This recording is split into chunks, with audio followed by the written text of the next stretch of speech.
todos. O pessoal consegue me ouvir aí atrás? Tranquilo? Hoje a gente tem que se adaptar, trazer um bocado de ferramenta, né? Para a nossa proteção e a proteção de todos. E eu, principalmente, esses dias estive dentro de hospital, então fico mais cabreiro, né? A gente tem que tomar cuidado.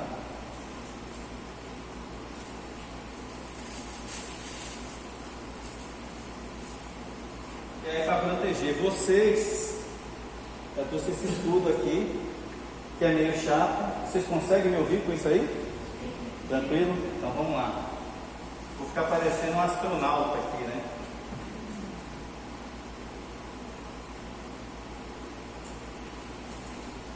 Semana Santa e a Páscoa na visão espírita.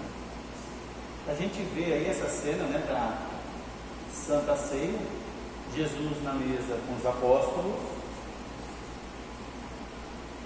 e Jesus ele coloca um alimento que ele era muito comum na época, era o alimento mais simples, é o nosso feijão com arroz, né? Lá para eles era o pão e o vinho, era a refeição mais simples que se tinha naquela época, e foi a que Jesus usou. Que é uma coisa que muita gente não sabe, Jesus ele tinha uma religião, ele era judeu, e o judeu, né, a gente vai ver aqui, tem uma tradição de comemorar a Páscoa como a passagem da libertação do povo do Egito. Daqui a pouquinho a gente vai chegar lá. E aí a gente vai ver da visão judaica, da visão cristã e da nossa visão espírita da Páscoa. Alguém conhece esse camarada aqui? Coelhinho da Páscoa, alguém já ouviu falar dele? Aparece na Páscoa? Parece, né? E aí fala assim, pô, não, aqui você vai falar da Páscoa hoje, né? Nós já estamos na beiradinha do Carnaval, né? Semana que vem já é Carnaval, logo depois, né? 40 dias vem a Páscoa. Significado do coelhinho, né? O coelho, apesar de ser um mamífero e por conseguinte não bota ovo, né? Assumiu o papel de produtor e entregador dos ovinhos de Páscoa. Isso devido à notória capacidade de reprodução desse animal por tornar o símbolo da fertilidade. Já o ovo representa o surgimento da vida e origem do mundo, daí a relação com a ressurreição do Cristo e a Páscoa. Nas culturas pagãs, o ovo trazia a ideia de começo da vida. Os povos costumavam presentear os amigos com ovos desejando-lhe boa sorte. Os chineses já costumavam distribuir ovos coloridos entre os amigos na primavera, como referência à renovação da vida. Alguém aí algum dia já se perguntou, já que o Espiritismo é uma fé raciocinada, por que o coelhinho da Páscoa distribuía ovo, se ele não botava ovo? Alguém já teve essa curiosidade? Eu, quando eu era pequeno, ficava pensando, mas o coelho não bota ovo, por que ele traz o ovo, né?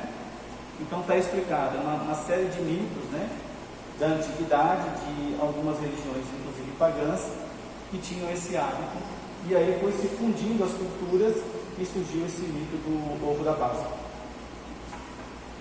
Não tá? Dá para subir um pouquinho aí? Pessoal do fundo aí vai ser meu termômetro. Dá para ouvir agora? Agora tá bom. Quando não der, me dá um toque aí que eu dei uma aceleradinha, gente, que a palestra é um pouquinho comprida, eu vou ter que encurtar ela, tá? Chega o século XX, os bombons e ovos de Páscoa se criaram como uma forma de estabelecer de vez o consumo do chocolate no mundo inteiro. Isso aqui, ó, é a Páscoa, né, do capitalismo, do consumismo da nossa sociedade hoje, tá? Nada contra quem compra os seus ovinhos de Páscoa, quem vai nas instituições fazer um agrado para as crianças, nada disso. Mas faz parte de uma cultura que ela não é religiosa, mas é mais uma cultura social. E aí nós temos a famosa mesa, né, com os familiares, cada um faz de um jeito, tem gente que põe o bacalhauzinho, tem gente que põe o cordeiro, né? Cada um faz de um jeito, é só o peixe, né? Cada um faz a sua mesa, mas com o objetivo de quê? De juntar a família. Lembra que o nosso primeiro slide era Jesus com os seus apóstolos à beira de uma mesa, né? E nós tomamos isso aqui também como símbolo, né? Nós nos reunimos na Páscoa, normalmente com as nossas famílias. O pão e vinho, né? Eu comentei com vocês, né? é um costume da antiguidade, era um alimento muito comum, e Jesus quis fazer a sua Páscoa da forma mais simples possível, para que todos pudessem comungar a Páscoa do jeito que ele deixou.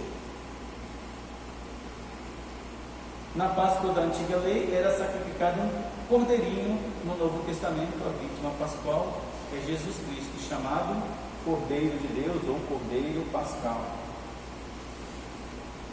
Agora a gente começa a palestra. Agora a gente começa o negócio, né? A origem da palavra é judaica, né? Significa passagem, dia que comemora a libertação do povo hebreu do cativeiro. O povo hebreu se liberta da escravidão egípcia por Moisés. Ficou famoso naquele filme, né? Dos 10 mandamentos. Moisés bate o cajado lá e o mar se abre e o povo todo passa, né? Então é daí que vem, né, a passagem, né? Páscoa, a passagem.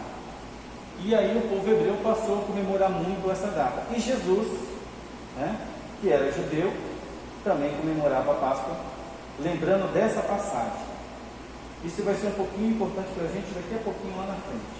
A gente vê na nossa condição, né, de espíritas. Desejei muito comer convosco essa Páscoa, antes que padeça, porque vos digo que não comerei mais até que se cumpra no reino de Deus. Lucas, versículo 22, 15 a 16. Voltamos lá aos tempos de Jesus. Ele lá com seus apóstolos, né, comemorando a Páscoa. Após a celebração, foram todos para o Getsemane, onde os discípulos invigilantes, tá? Está meio cortado aqui, mas invigilantes, adormeceram, tendo sido o palco do beijo da traição e prisão do Nazareno. Essa passagem eu coloquei aqui, porque é o seguinte: Jesus falou assim, ó, vigie que eu vou orar no monte. Ele já sabia que alguma coisa estava para acontecer. Aliás, ele já sabia o que ia acontecer. Mas mesmo assim, ele deu esse comando de vigiar. E um dos mandamentos de Jesus para nós é orar e vigiar. E o que aconteceu com os apóstolos que estavam ali lado a lado com Cristo todo dia? Eles resolveram tirar um cochilinho. E quando eles deram conta, já não dava para fazer mais nada, né? Os soldados romanos já estavam no ambiente onde eles se encontravam. Bom, por que essa palavra invigilante e adormece? Porque muitas vezes nós nos encontramos que nem os apóstolos. A gente deixa a vigília, né, e dá uma cochiladinha. E muitas vezes deixamos de cumprir as nossas missões. Ou muitas vezes nós, tendo conhecimento da lei de causa e efeito e do karma, a gente dá uma cochiladinha. E aí, quando a gente vê, a coisa já aconteceu. Então, essa passagem é só para a gente deixar bem importante como é importante a gente manter o orar e vigiar. Outra passagem que eu tenho interessante colocar é sobre esse camarada aqui, Pilatos, né, que está representando Pilatos. Então Pilatos, vendo que o tumulto crescia, tomando água, lavou a mão diante da multidão, dizendo: estou inocente do sangue deste justo, considerai isso. É a famosa eu lavo as minhas mãos. O que Pilatos está fazendo aqui? Mesmo ele sabendo que o que está acontecendo é injusto, ele está sendo omisso.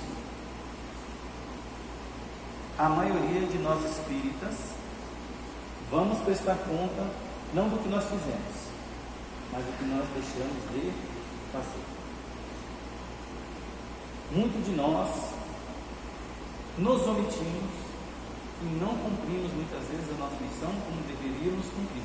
Quando nós estamos fazendo isso, nós estamos lavando as nossas mãos. Jesus vos deu exemplo da caridade e Pôncio Pilato a do egoísmo. Pois quando o primeiro, o justo, vai percorrer as santas estações do seu martírio, o outro lava as mãos dizendo: que me importa? Emmanuel, o Evangelho segundo o Espiritismo, no seu capítulo 11, item o egoísmo. né? Fala daquele negócio da gente estar focado na gente, para os outros a gente não se preocupa. E aí, eu dou uma paradinha para a gente contextualizar o que está acontecendo hoje no mundo, nesse momento, né? Muitas vezes a multidão, né, as pessoas, o povo, é influenciado por religiosos e políticos. E foi o que aconteceu na época de Jesus, não foi? Foram os religiosos e os políticos da época que criaram toda essa situação para que Jesus fosse condenado. Hoje em dia, os políticos e alguns religiosos manipulam o povo. Será que acontece isso hoje?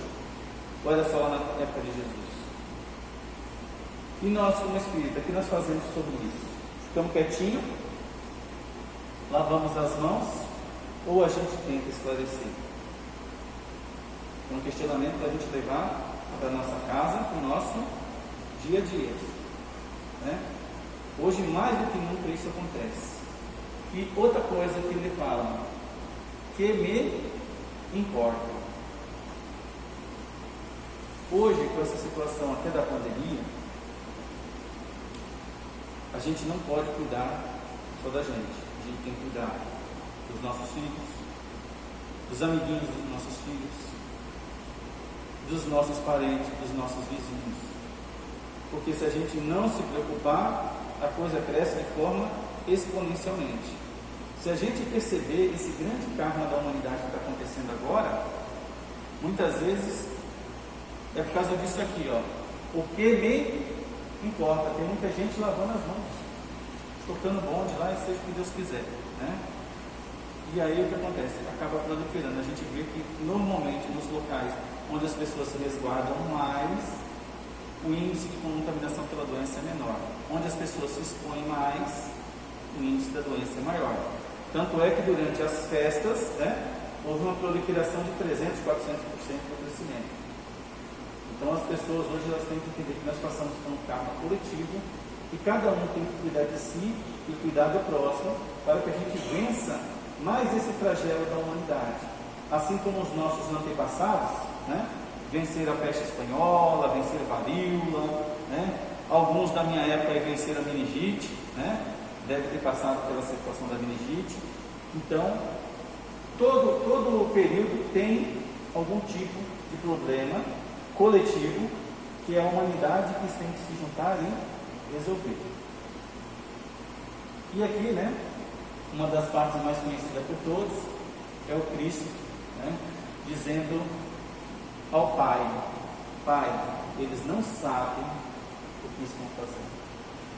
Ou seja, Jesus tinha plena consciência de que, devido à limitação espiritual daquela humanidade, eles não tinham condição de saber que estavam sendo manipulados e que aquelas pessoas que estavam sendo violentas com eles, né, não sabiam o que estava acontecendo. O mundo ia mudar e vai mudar, porque a lei do progresso está aí para isso. E foi o que aconteceu. Jesus tinha plena consciência e pediu a Deus que tivesse misericórdia daquelas pessoas, né? Os judeus lembram a libertação da escravidão do Egito. O cristão recorda a morte e ressurreição de Jesus. Até aí nada diferente do que a gente falou. E aí eu passo para vocês. E nós, espíritos, como que nós comemoramos a Páscoa? Os hebreus dão uma passagem, né? Para as religiões cristãs, né, que são uma grande maioria, é a ressurreição de Jesus. A nossa religião, né, veio para cumprir o que o Cristo nos ensinou. Então por isso somos uma religião cristã. Mas ele diz o seguinte: eu vos deixarei o Consolador prometido, que fará lembrar tudo o que eu vos ensinei e algo mais. Então, além dos ensinamentos do Cristo, a gente tem algo mais, que é a revelação do mundo espiritual, a comunicação dos espíritos com o plano terreno. Ok? O Espiritismo não possui dogmas, nem culto, nem ritos, nem cerimônia, nem hierarquias sacerdotais ou amuletos. Não pode admitir nenhuma fé cega, que tudo seja compreendido, que se tenha conta de tudo. Não faz nenhum tipo de discriminação ou crítica quer que seja defender que fora da caridade não há salvação. Por isso a doutrina espírita não lembra o que Jesus viveu e sofreu, mas o que ele ensinou, as lições do Evangelho sintetizado na oração de Francisco de Assis, que ensina trabalho, ação, atitude, de não esperar nada. Vamos traduzir isso aqui? A gente entende, né, as lições do Cristo, né?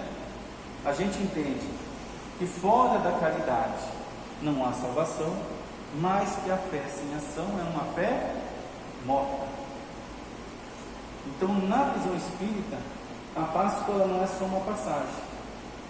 A Páscoa não é só o momento da Semana Santa, onde a gente lembra o sacrifício do Cristo pela humanidade, mas é o momento em que cada um de nós entende que veio no plano terreno passar por uma transformação, uma lapidação da sua alma, da sua conduta moral e das suas atitudes para consigo e para com o próximo.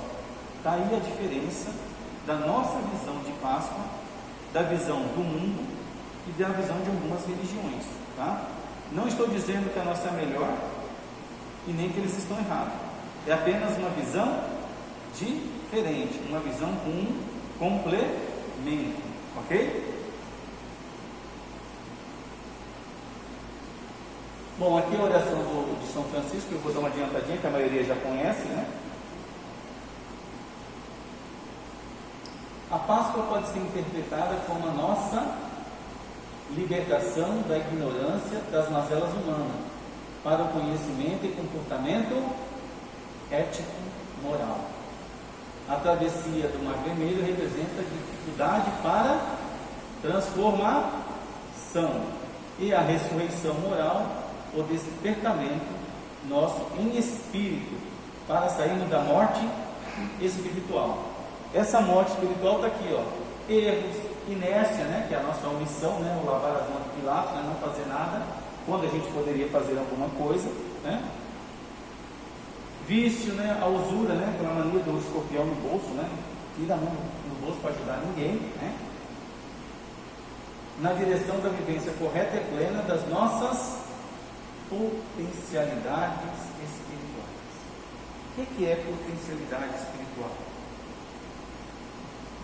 Qual de nós aqui tem um espírito que tem mais potencialidade que o outro? Quem é que sabe?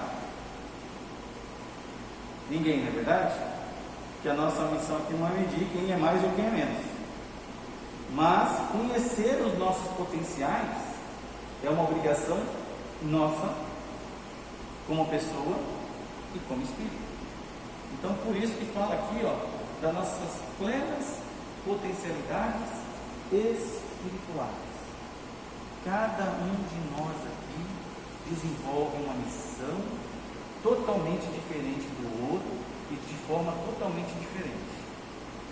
E que muitas vezes a missão do irmão aqui pode ser muito fácil para ele levar, mas se fosse para mim resolver seria difícil. De repente a minha missão para mim é fácil levar, para ele seria difícil. E assim com cada um de nós. Cada um de nós aqui temos a missão que precisamos para o nosso adiantamento espiritual. Então, se a gente tenta fugir dessa missão, a gente pode estar complicando a nossa existência futura ou até mesmo a nossa existência presente. Então, não dá para fazer que nem Pilatos e lavar as mãos, né? A gente tem que sempre procurar saber, né, o que nós podemos fazer de diferente e estamos deixando de fazer. Na visão espírita, a ressurreição do Cristo é vista de forma diferente, como nós já comentamos, né? Não há comemoração da Páscoa, pois para os espíritas não existiu ressurreição física, por ser cientificamente impossível. Nós dizemos que o espiritismo, ele é filosofia, religião e ciência, é o tríplice aspecto da doutrina espírita. Fisicamente, né, o corpo levantado do sepulcro não bate, né? Então, para nós espíritas, e aí eu vi várias opiniões, e a opinião que ela é mais tida dentro do meio espírita é que Jesus, ele não levantou em corpo físico, mas ele levantou em corpo espiritual. Não sei se vocês lembram de uma passagem bíblica em que Jesus estava numa festa e transforma a água em vinho. Alguém lembra dessa passagem? Quem é que lembra aí? Levanta a mão, quem lembra? A maioria lembra. Então, Jesus mudou a estrutura molecular da água apenas recombinando os seus fluidos. Um espírito dessa grandeza, dessa envergadura, né, espiritual, poderia desintegrar um corpo físico? O que vocês acham? Com certeza, né? Com certeza.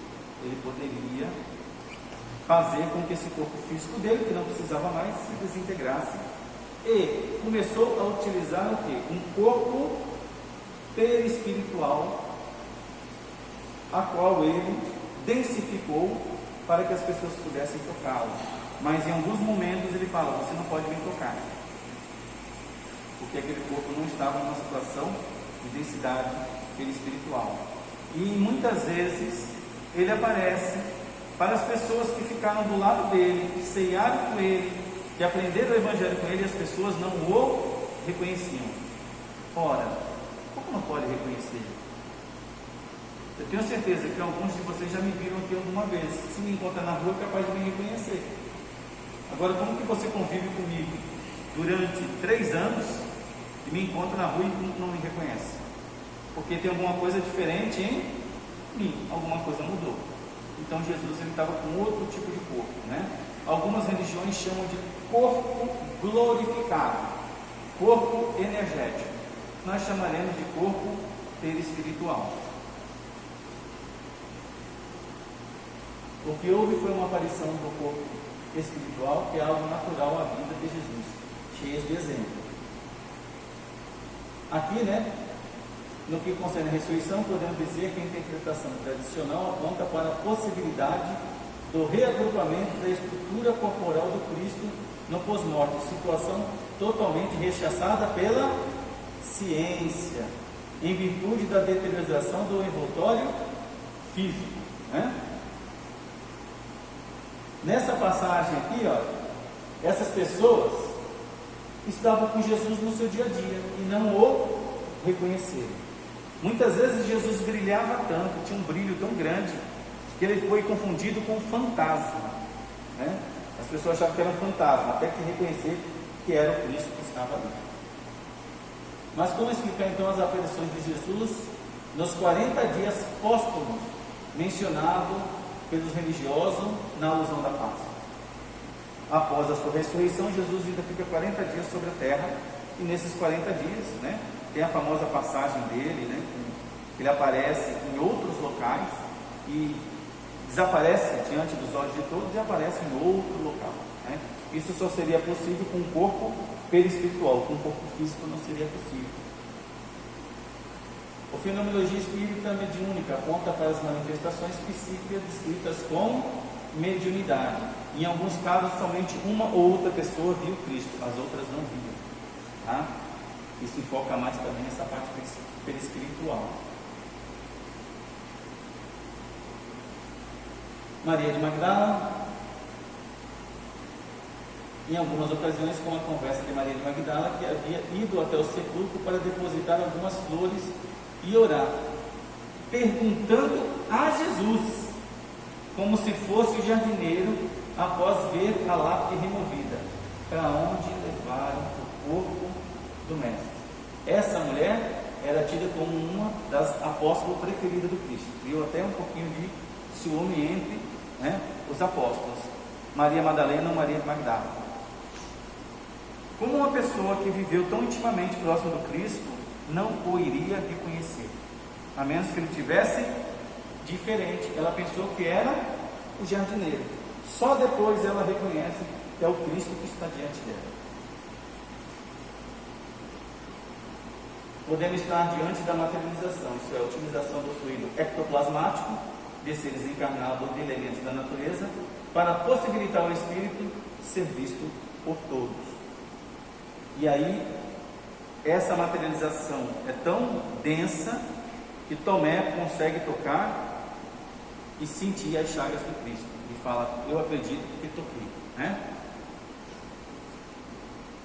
Nas outras situações, estamos diante de uma outra manifestação psíquica conhecida como mediunidade de evidência, quando, pelo uso da faculdade mediúnica, alguém pode ver os espíritos.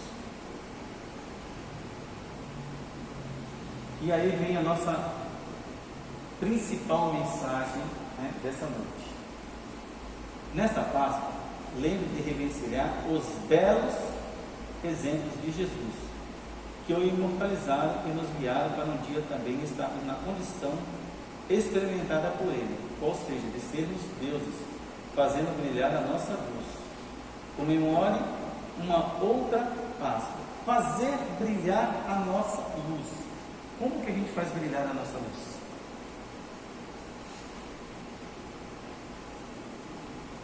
Alguém parou para pensar nisso? Como que a gente faz brilhar a nossa luz?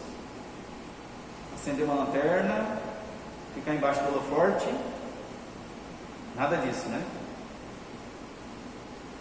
A gente consegue fazer brilhar a nossa luz quando a gente leva amor e carinho ao necessitado, quando a gente entende a brutalidade de uma pessoa que nos agride, seja ela um vizinho, um familiar, quando nós socorremos aqueles que estão em aflição.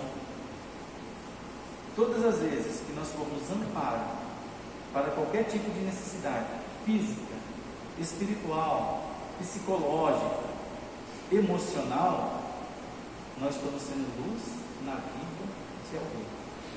E só quando nós formos luz na vida de alguém, nós poderemos fazer brilhar a nossa luz. A nossa Páscoa não é proibido comer ovo de Páscoa, não é proibido tomar o vinho na mesa com bacalhau, tá? Ou com o peixe, né? Com leite de coco, ou seja lá qualquer tipo de ser que você faça. Nada disso é proibido, ok? Mas na nossa Páscoa, a gente tem que pensar que aquele momento é um momento que a gente comemora um período de transformação para a humanidade, porque Cristo veio para mudar a forma de agir e de pensar daqueles espíritos mais embrutecidos que se encontravam sobre o plano terreno. E se aqueles espíritos tão embrutecidos conseguiram se levar, cada um de nós aqui tem a condição de passar por essa passagem, por essa transformação, nem que seja, gente, um pouquinho a cada dia. Um tiquinho que a gente mude hoje já melhora a gente como pessoa amanhã. A sua Páscoa, a da sua transformação, a reforma íntima, rumo à vida plena. Reforma íntima. A gente tem uma palestra, eu não lembro se já fiz aqui com vocês, mas que fala sobre reforma íntima, né? O que a gente precisa para fazer uma reforma íntima? Quem é que sabe aqui? Primeira coisa, se conhecer. Primeiro passo, autoconhecimento. E aí a gente vai se remeter lá a Santo Agostinho, fazer um exame dia a dia, antes de dormir, daquilo que você fez. E parar e se questionar: em que eu mudei hoje? Em que eu melhorei? Qual foi a atitude que eu fiz hoje que eu não faria ontem, mas hoje eu fui capaz de fazer? E isso me tornou uma pessoa melhor. Será que o meu vizinho, meu chefe, a minha esposa, meu filho, meu amigo, tem alguma coisa para reclamar da minha atitude de hoje? Reforma íntima é por aí. É a gente se analisar dia a dia nos nossos atos e omissões. E aí nós vamos passar por um processo lento e contínuo de transformação. E aí nós vamos ter a verdadeira Páscoa que Jesus espera de nós. E para a gente fechar, né? Páscoa e o legado de Jesus. Entendemos o valor das últimas instruções de Jesus aos discípulos.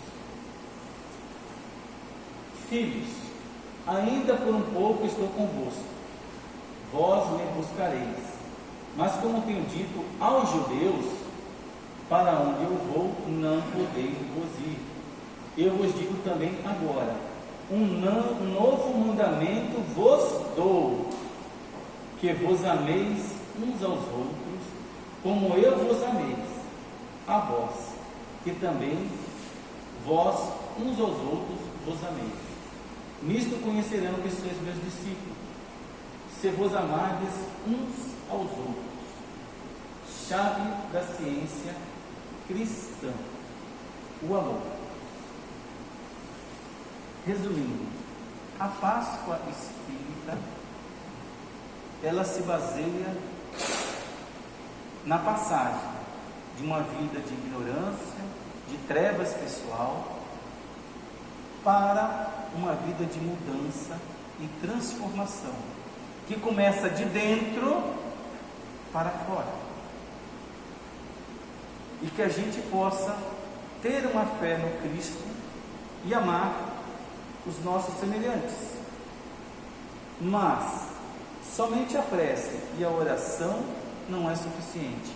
Precisamos também agir cada dia, cada um dentro do seu ambiente, dentro da sua condição, para se transformar num ser humano melhor e transformar as pessoas que estão à sua volta em seres humanos melhores.